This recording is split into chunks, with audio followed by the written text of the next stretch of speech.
Hey, welcome back to the next episode of Mortgage People Podcast. I'm joined, as always, by my co-host Vaughan Zawadzki. I am Sean Humphries. This week, we are chatting about what else? The 25% tariff threat by our new overlord in the U.S., Donald Trump, as well as we're going to talk about consumer household debt hitting a new record.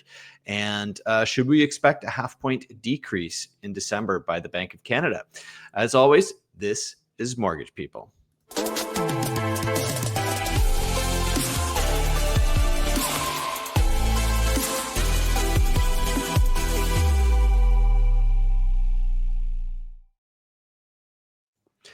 I think we need like a theme dance to the song. I always feel like I'm bopping my head along Yeah, I with know we it. never show it, but behind the scenes, yeah, we're just that theme song is so catchy. Exactly. Exactly. So I don't know if you heard, Donald Trump threatened the Canadian and Mexico economy with 25% tariff on all imports into the US. Did you see that? I was at the gym yesterday morning and I was chatting with a guy and he was like, "Can you believe this?" It was like pure outrage already.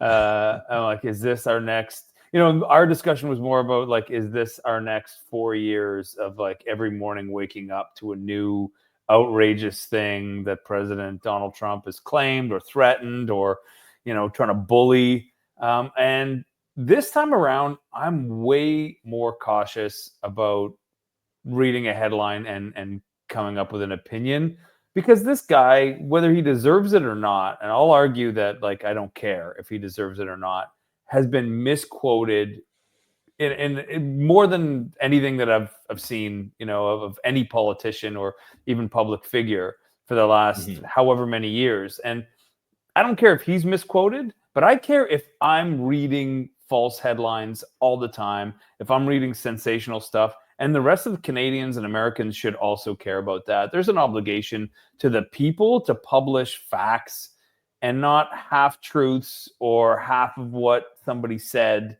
um, and then just rolls it out to the public so that we can go to the gym and get outraged with our buddies. What do you think? What like because this is Well, what we don't need that. We don't need 4 more years of outrage. We need 4 years of facts, responsible journalism. Yeah, good economic policy and facts, which hey, I would love it if we get 4 years of great economic policy growth for the global economy as well as the U.S. economy. I mean, you said he's misquoted, so why don't I read exactly what his tweet said, so we're not glossing over any of the important details. Beautiful. Um, yeah, so I'm going to pick it up in the middle. And he says, on January 20th, as one of my many first executive orders, I will sign all necessary documents to charge Mexico and Canada a 25% tariff on all, capitalized all, products coming into the United States and its ridiculous open borders.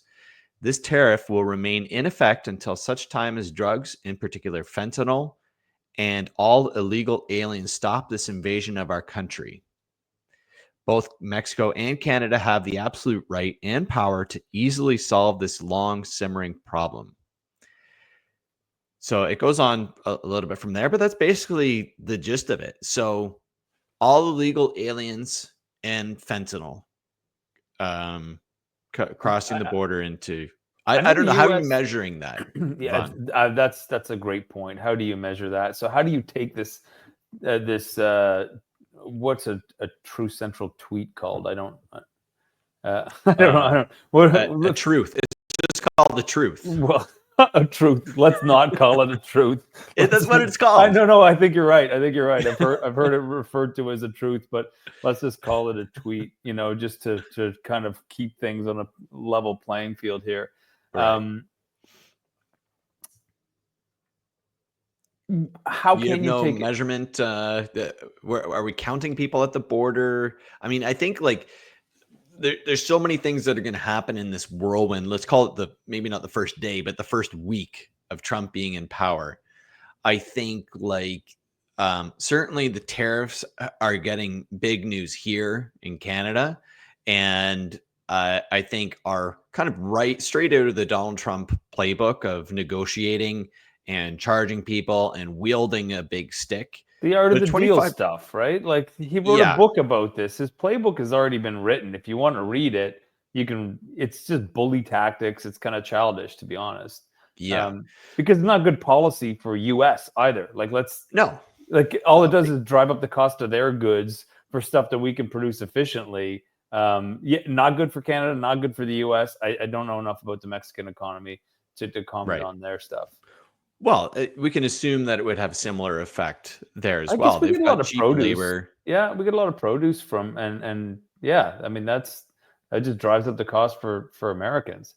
The big one is the auto sector as well. Like the auto sector spread all across North America. And so to have all of a sudden your car parts are going to cost more because they're being built in Canada, or there's cars being built in Canada that are going to the US. Our softwood lumber, our steel, many resources we have. There's a reason Oil, US bought wheat from the oil. prairies. Yeah. Making all these things more expensive would then make them more expensive for the US consumer as well, which would drive up inflation there. And Trump, being a lover of low interest rates, can't have both of those things at the same time. You can't have high inflation, high cost of goods, and low interest rates. So what really drives me nuts about it is, so I was reading I have to call out this uh new news source, new to me anyway, called The Logic. They're based in Toronto. So just if anybody wants to source where this came from. And they were talking about what's going to happen, right? So first thing that they reported on was that Prime Minister Trudeau gave Donald Trump a phone call. I'm like, well, that's actually brilliant. That's actually how you respond when the upcoming president or president-elect tweets out something that seems a little bit ridiculous, which is in his playbook. You give him a call. He's asking you to give him a call, right? Hey, It's like, how do we yeah. deal with this fentanyl problem? Well, actually, Canada's not the biggest problem with fentanyl. Okay, now we're not worried about this 25% tariff across the board anymore. So good call there by our prime minister. But the thing that drives me nuts is that it also reported on the premiers and the prime minister are all going to meet later today. And so I don't know if this is a Zoom meeting or an MS Teams meeting, but if they're all getting on a plane to huddle up every time Donald Trump makes a tweet, that's the worst policy and the worst Right. reaction that we could do, I because agree. you and I are paying for this, or all Canadians are paying for it. We don't need the resources sucked into that. We don't need to pay for every time this guy says something ridiculous that our premiers all get together and huddle up and waste Canadian resources. Well, and ideally, this is a Zoom meeting. I think there is merit to huddling up as a team to talk about, okay, the new administration. Obviously, we had 4 other years of that administration and what effect it had.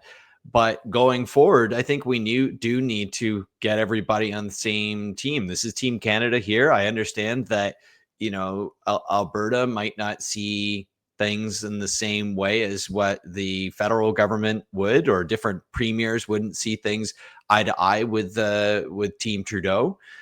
But we still need to get everybody on the same team. We still need to decide what's best for Canada, have that united front, and figure out how we can protect ourselves as Canadians in the Canadian economy. We all have different priorities.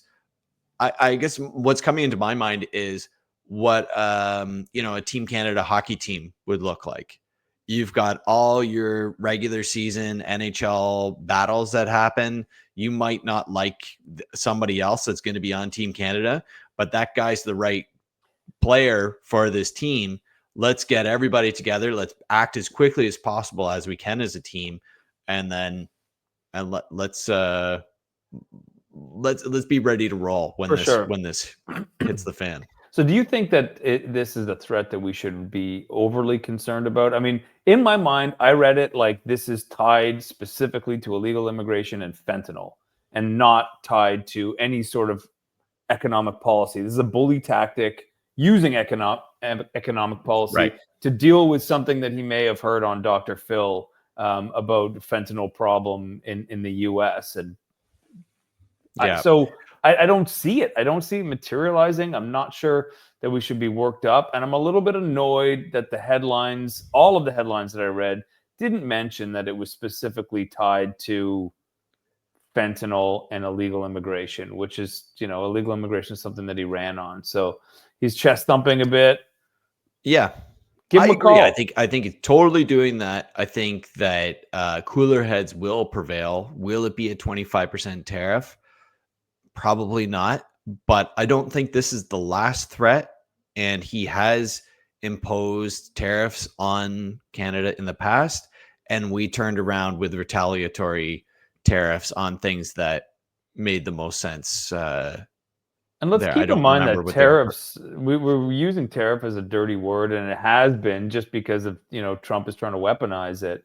But we have tariffs in Canada, and other countries have Sure. tariffs, we want to keep our dairy production Canadian. If we didn't have tariffs on US milk, we would get milk for half the price, but we would lose our dairy farming industry, right? And so Yeah. Japan heavily tariffs incoming rice imports because they want to maintain their rice agriculture in Japan, right? So Right. you make decisions for a country to make that country stable in the future.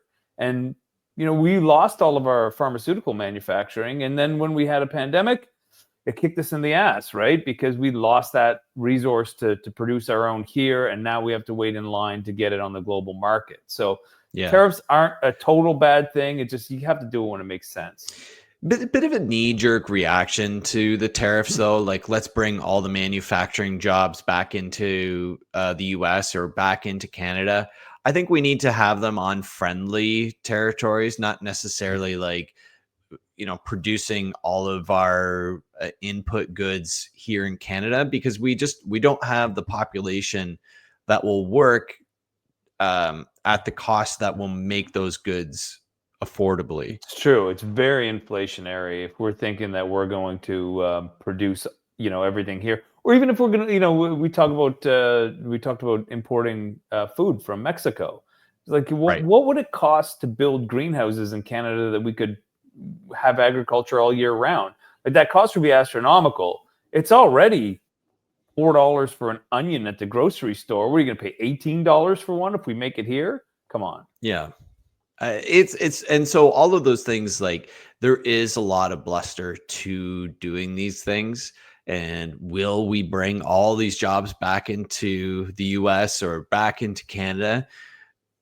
I don't know. I doubt that ends up being it would just blow things up so much. Because Doesn't okay, make so any sense. say that he removes all these government departments, and that he's talking about like paring down the government department of government efficiency with Elon Musk and Vivek.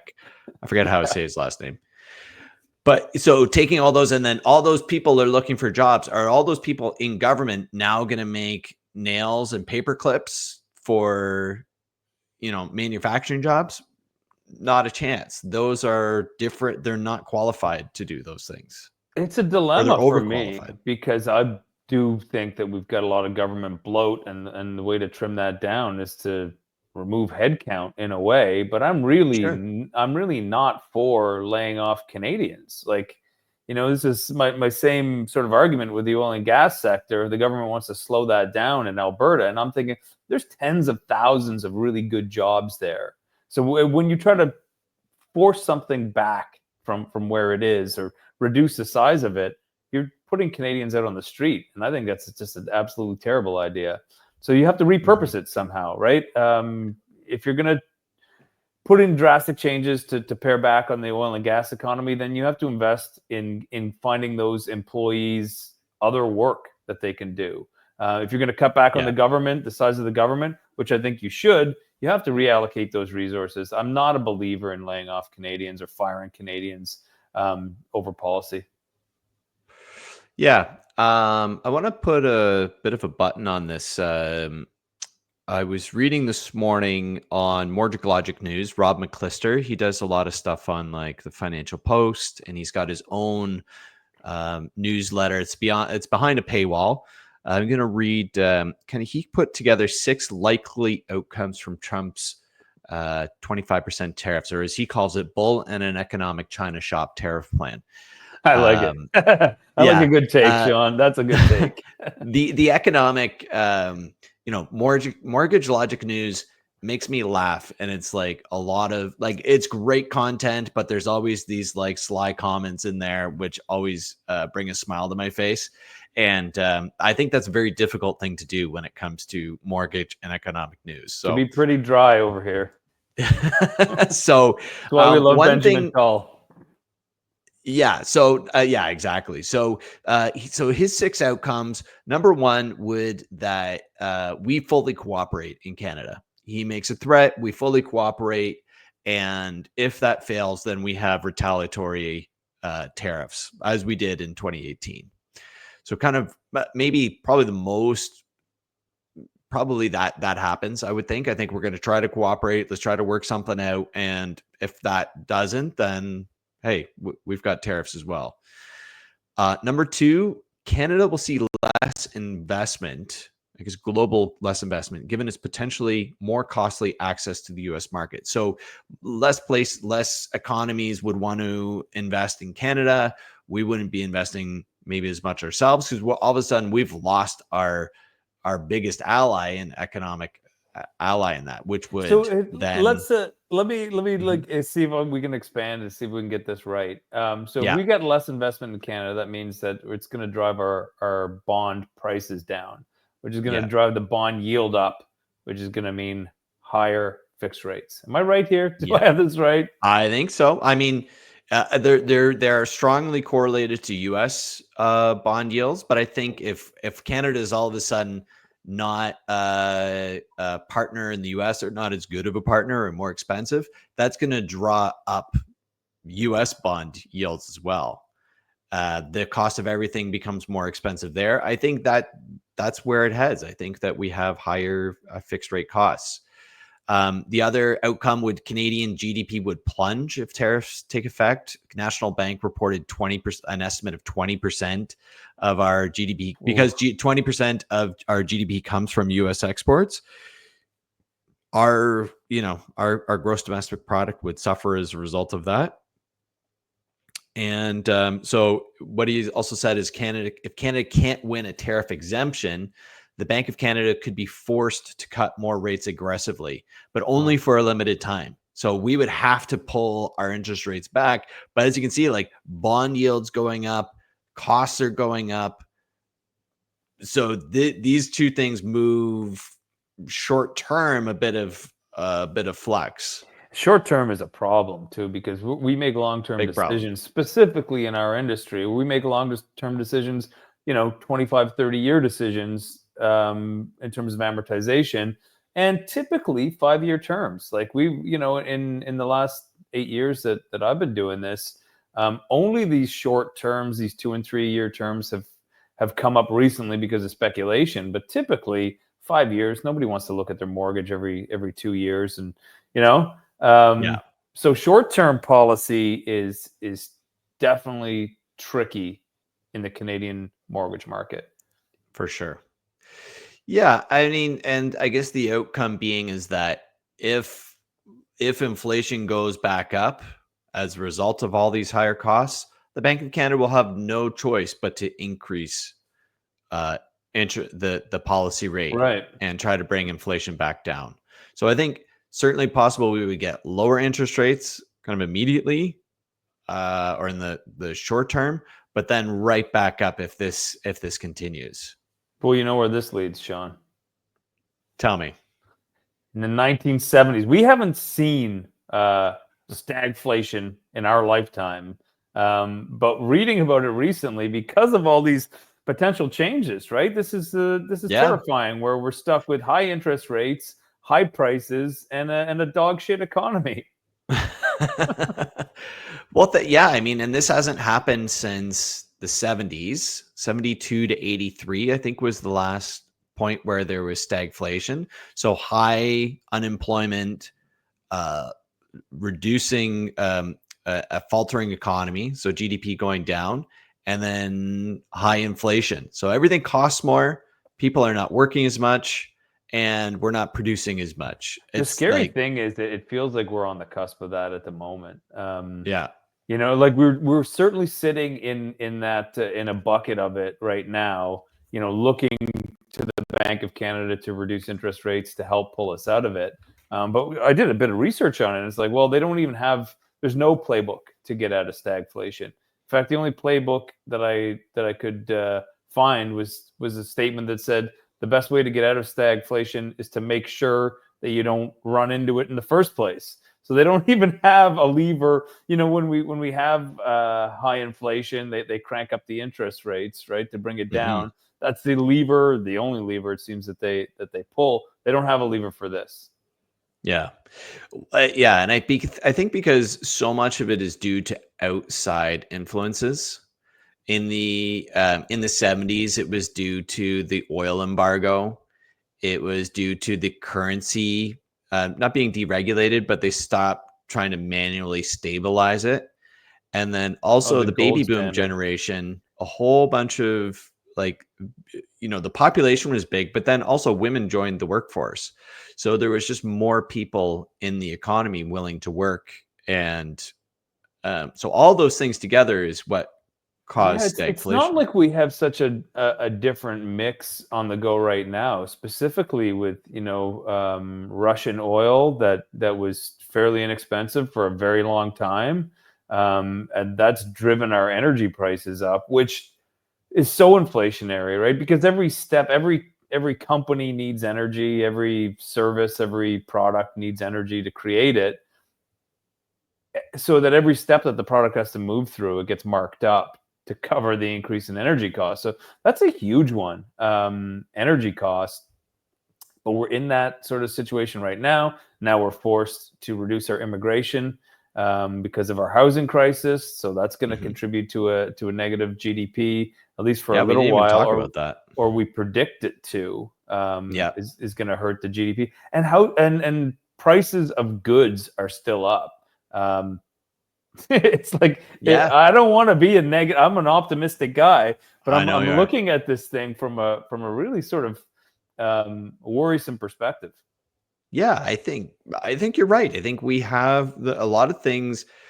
Um, there's a lot of different crises that are happening right now, and all of those things are kind of the ingredients to stagflation in the economy. Now, Right, a lot hopefully, of external sort of sources, as you were saying about the last time that we yeah, went through this.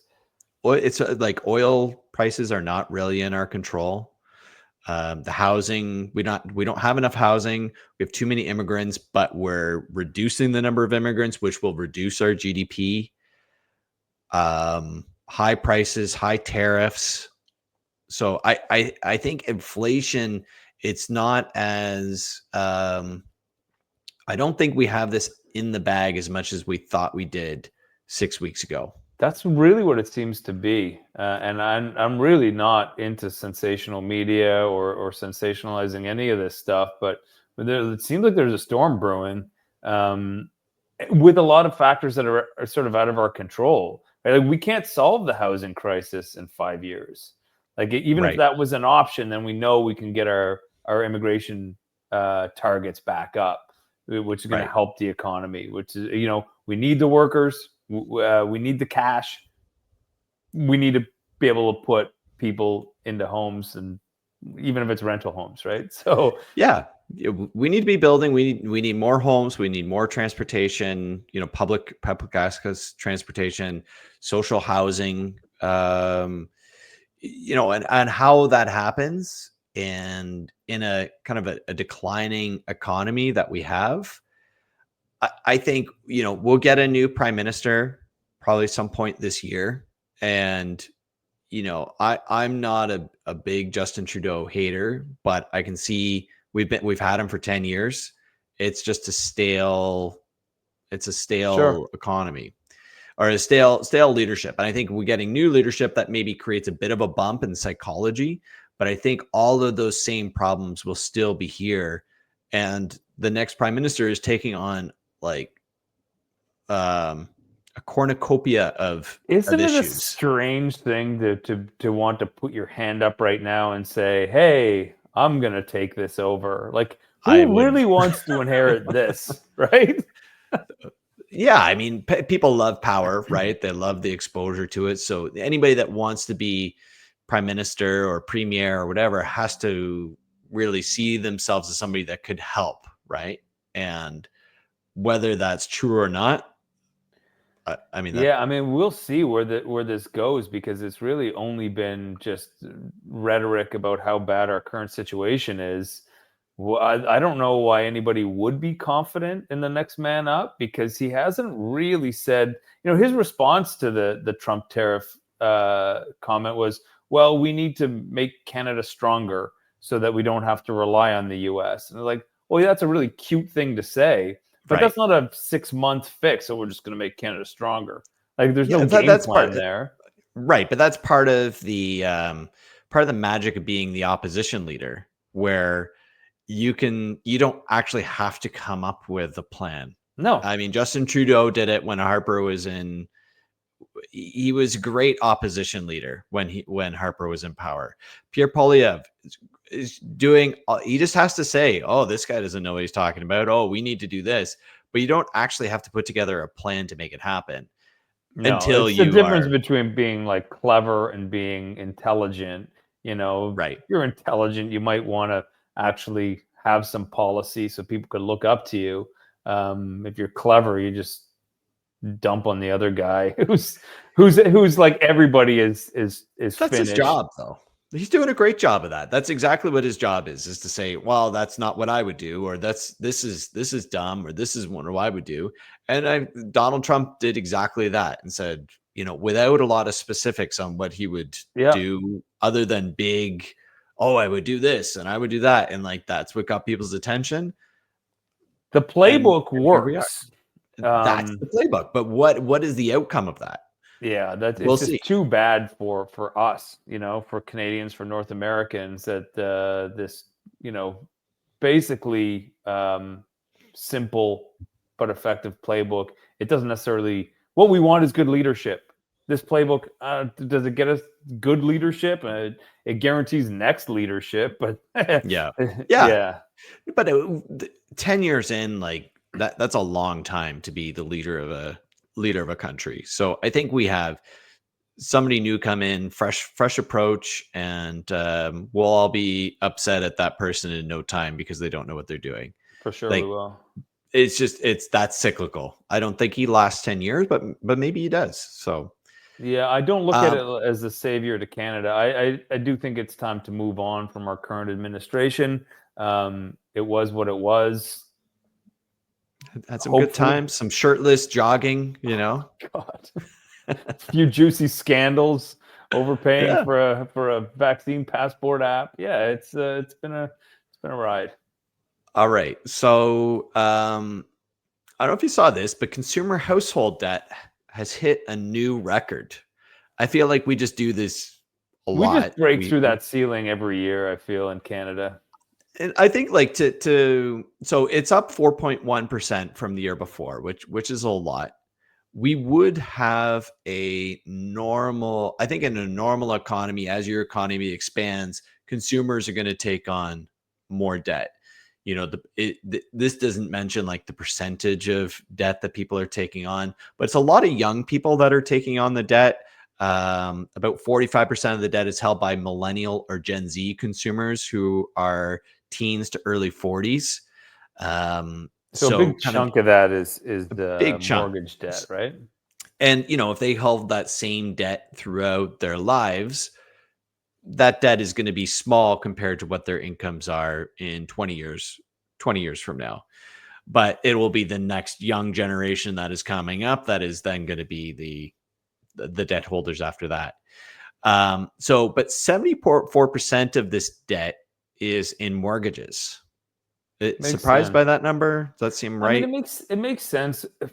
Specifically living in the GTA, it makes sense. But I think that the house prices across Canada are up regardless. So if you're just getting into the housing market, you're buying your first property, you're in the GTA, the minimum debt you're taking on is $400,000. If you have a sizable down payment and you buy the least expensive condo on the market. So when you think about getting into a first home that's priced over $1 million, you're probably taking on 800 plus in debt there. So that makes a lot of sense to me. First time home buyers are saddled with a huge burden of debt that eventually over the next 20 to 30 years they're going to pay off. So they're going to move out of that category of high debt holders too. Yeah. So if we take there's 41 million people in Canada, and that's so 2.5 trillion divided over 41 million is $60,975 per person. I mean, obviously there's some younger people that don't have any debt, and there's some older people that don't have any debt. But if you break it down in terms of like, how, so let's even take half of that. Let's say, so if it's half, do you see where I'm going with this? Like at half that, so half those number of people are kind of working age people. I'm totally guessing on this number. But that's 122,000 per person. Yeah, that makes sense. That doesn't seem like a lot to me. Well, when you break it down per person, yeah, but I don't know what are the home ownership stats in Canada. The amount of 66% of Canadians are homeowners. Of sort of like eligible adults. Yeah, I guess so. Yeah. So I mean, they're going to be the people that hold the most debt. Yeah. But rule changes coming in December 15th. I think $2.5 trillion in household debt. I think hold my beer. We're gonna have we're gonna break through that glass ceiling again. Yeah. Especially when we're allowing more people to take on more debt as of December 15th. So almost encouraging it, it provides a glimmer of hope to some people, to increase the amortization for first-time home buyers or for insured mortgages. It's a bit worrisome, but I think, we still have the stress test that always sort of sets everything up for the future. I don't know if we'll see changes coming to that or not. But that's the reason that we're not in the trouble that the newspaper headlines will say that we are, is that everybody who's renewing into a 5% mortgage or a 4.5% mortgage interest rate, they already qualified at 5.25%. 3 years ago, 4 years ago, 5 years ago. Hopefully their income situation has gotten better, has progressed over those years. The majority of people make more money, for sure. Well, I mean, employment, or sorry, not employment numbers, but earnings have gone up in Canada. On average, 2.5% per year. They had a big jump in 2020. They went up 10%. So, I mean, everything on paper looks better. And they already qualified for their mortgage with a higher balance at a higher interest rate than they're going to have to pay. So yeah, you're absolutely right. And I talked to a lot of this. I did a lot of first-time home buyers 3 to 5 years ago, and talking to them now as their mortgages are coming up for renewal, to a person, they're making more money, and they're making significantly more money. Somebody who is new into the housing market, new into the workforce, kind of an entry-level job, 5 years on, some of them are making double what they were before. Yeah, and I would say, like, just anecdotally off the top, because I was like, we're in this renewal bubble, from 5 years ago, and we're having to have these conversations. And yeah, when we start looking at income, I'd say probably like 25% increase in wages for a lot of these people. So, everybody's sentiments are roughly the same. It's like, well, I'm going to have to pay more per month than I did 5 years ago, and that sucks, but okay, we'll deal with it. Yeah. And let me just switch gears a little bit here. I know we didn't discuss this ahead of time, but delinquencies are up. So as part of this debt that we have, we're seeing delinquencies as a lagging indicator, meaning that people have taken on too much debt in the past. They're starting to not be able to pay those new Canadians are more highly affected than I guess Canadians that have been here for longer. I don't know how Are to we say are we that. talking about mortgage delinquencies or just Delinquencies across the credit? board. So yeah, credit cards, lines of Right, credit. I think that makes sense because a lot of Canadian immigrants are younger. They're going to have taken on more debt.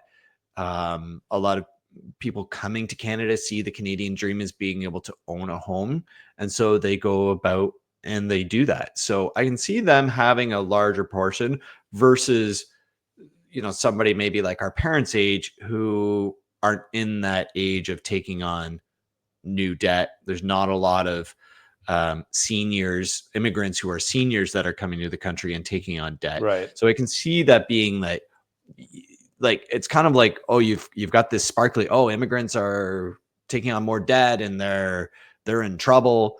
But reality, they're probably pretty similar to any other Canadian that is their In that age in age a range. similar economic position.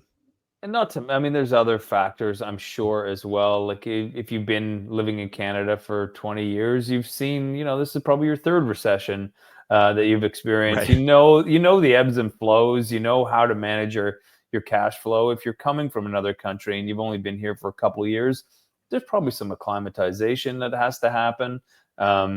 And that the fact that if you showed up here in the last 2-3 years, it's one of the worst highest prices. I don't know if it's the worst economic time because the Good employment things have been sector is happening in the still, last few years. yeah, good things in terms of employment and wages and stuff. But we've also saddled with super high interest rates and high prices on everything. So if you're racking up credit card debt, it could get a little bit messy for you for a little while. Yeah, yeah, for sure. And I think that will all dissipate. People do pay their debts, and it's not at a crisis level. That wasn't one of our crises that we were referring to earlier, where people are in serious trouble with delinquencies and behind on credit. Certainly, it is elevated, but I don't think we're at crisis level yet. What And do you last think? time I checked on it, but we should qualify how much it's up because last time I looked at it, it was something like it went from 1.4% to 1.6%. So like 20 basis point increase in delinquencies. I'm like, ooh, this doesn't look like we're at panic level, I don't think. Yeah, I don't know if I can get that number for you off the top of my head, And I'm just or thinking back to quickly. an article that I read, and it could have been that could have been specifically mortgage delinquencies. Yeah. Yeah. So, well, mortgage delinquencies are minuscule, like two per Right. 10,000 or So when they something like say it's that. up and it's up 25 or 20 basis points, you're like, well, I don't think Yeah. that there's a cause to panic there. I Yeah. think It's not something that the Bank of Canada would necessarily need to consider when it comes to their interest rate decision coming up. I don't think I think new policy in the US, um, our economics here in Canada. That being said, we've been banging the drum for kind of some supersized mortgage rate cuts by the Bank of Canada. I know in October we were all in on 50 and even saying it could be more. I'm kind of glad that we didn't do more than 50. 50 seems like the right number um in retrospect. December. What's your I think call? about this from my point of view and probably my client's point of view exclusively when we're talking about interest rates. I'm like, let's get them down. Lower the better. There's Yeah, nothing holding me back from wanting to pay less interest. sure. Yeah, Um, definitely. and all my clients are echoing the same thing. I'm sure yours are as well. In terms of Definitely. like overall economic policy, in terms of interest rates, I'm like, I'm not so concerned about that. Um, I think a supersized cut now, it has to be over 50 basis points. I don't even consider 50 basis points supersized. I think that's Yeah. actually practical based on how fast the Bank of Canada cranked this thing up and the devastating Mhm. effect it had on certainly the mortgage and the real estate market. Um, like I'm ready for 75 basis points. I'm ready for a full 100 basis points. I think that a big factor going into it will be when the November inflation numbers are released. If that Mhm. falls back under 2%, because remember we went from 2 down to 1.6, I think, and then back up to 2. I think if that stays at 2 or goes a little bit lower than 2%, that's a good trend. Then we can get 50 to 100 in December. So the latest market bets on rate easing for Canada, the odds are for the Bank of Canada meeting on December 11th, a 50 basis point rate cut. There's a 22% chance, and a 25 basis point cut. There's a 78% chance. So there's I could see that. Yeah, there's Like, no for world in which the there's betting. zero. Pardon me? I could see that in terms of like this betting, like the people weighing in on it, and I bet those numbers change. When will we'll get the inflation numbers for November? Usually, it'll be around that time, like the end of the first week of the next month. Yeah, so kind of in that range. I think that right before that decision, we'll probably get that news, and then that will lock in everybody's, bet. If inflation is up a little bit, it's going to be 25 basis points. If inflation is down, then you'll see the numbers since Trump shift. came in, those rates of the chances have been going down for a 50 basis point cut. It was at one point about 50-50. And so as we get closer, it's like, okay, well, 25 now, 25 in January, and then a longer pause for the next rate cut is what's happening right now. I think it's like, let's There's get our certainly rate a lot of cuts in. turmoil, especially when this guy goes onto Truth Social or whatever. He's allowed back on Twitter, right? Or X. I He guess is, yeah. still have to. But he owns Truth Social. Yeah. Who goes on that? And the Federal Reserve meeting on December 18th. So this is the U.S. rate cut. There's a 70% chance of a 25 basis points cut, and a 30% chance at no change. So nowhere in their world are they expecting supersized cuts right now. And I think that also tethers the Canadian rate cut decisions as well. I mean, it certainly will have an impact. Yeah, I mean, we meet again. Is it end of January, early February, Bank of Canada? It's January 20 something. Yeah, it would be. It's 28th or something like that. It's like right at the end of January. Yeah. So if we don't get the big one here, we'll at least have 2 or 3 weeks of President Trump in the White House. Maybe that will create some stability. Maybe it'll blow it all to hell. Who knows? Maybe we'll do a supersized cut again in January. I don't think so. I think it's 25. 25 is pretty locked in December and January. But we'll see. And fixed rates probably don't fall at all over this time frame. No. The variable rates will be affected by these rate cuts. The fixed rates will be likely flat, if not up even a little bit. Do you think that when the bank is issuing their variable rate discount, they will have factored in on less of a discount because the appetite for a fixed rate mortgage, we're going to see that appetite really lean out. People aren't going to be shopping for even a shorter term fixed rate mortgage. If they're really watching the way that the money is moving, we may see some not so great discounts on the variable as a result. Do you think that's possible? Is that how they make their policy? Yeah, I think I don't think the Bank of Canada worries at all about what the banks will do with their variable rate Not so much interest. the Bank of Canada, but the variable rate discount. If you're a bank and you're lending out money and you know that there's going to be less of an appetite for fixed rate, isn't that your permission to say, hey, we don't have to discount our variable rate as much? We'll see it a lot at least with the posted rates. What the banks will advertise on their rates, those discounts get worse, but we do see them discount more for well-qualified borrowers who have a great mortgage broker. So there is some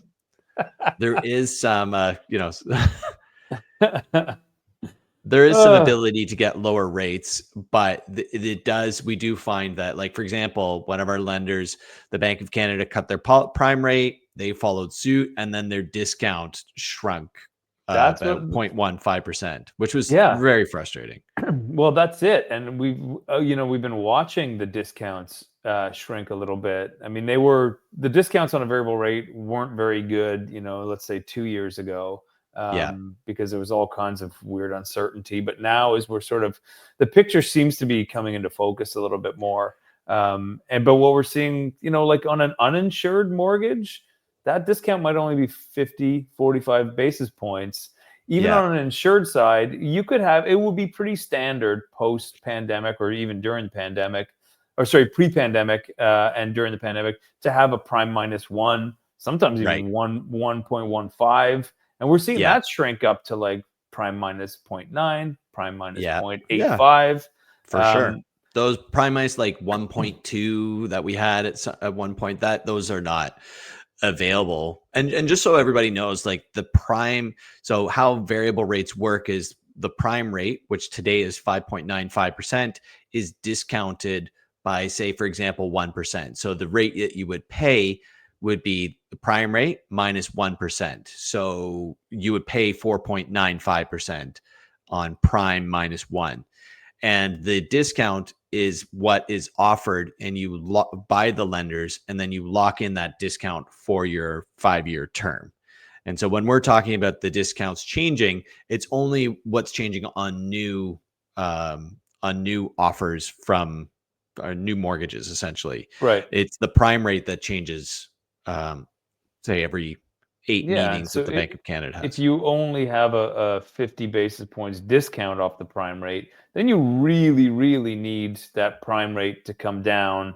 And the prime rate usually sits about 2.2% over whatever the policy rate or the overnight rate is. So Yeah, we need a lot of movement, if the discount's not good, to keep that lower than whatever the fixed rate is out there. So there's a little bit of a stranglehold play going on right now. I think it's like every time we think that the variable is going to be the super juicy option, they make it a little less juicy, and they try to yeah, keep everything a little bit more balanced. yeah, I still think the future is variable, but hopefully we'll get those big discounts so we can pass them on. yeah. Yeah, I think you're right. I think we will see what happens coming up. Lots to talk about, as always. I do think we talk about the stress test next time, though. There is some changes that are maybe on the horizon. Potentially the FISRA, OFSI wants to get rid of it in some form and have that responsibility onto the banks. So maybe we can talk about what that might look like next time. Sounds like a plan, buddy. All right. Thanks a lot, Vaughan. Great to see you as always, and see everybody next week.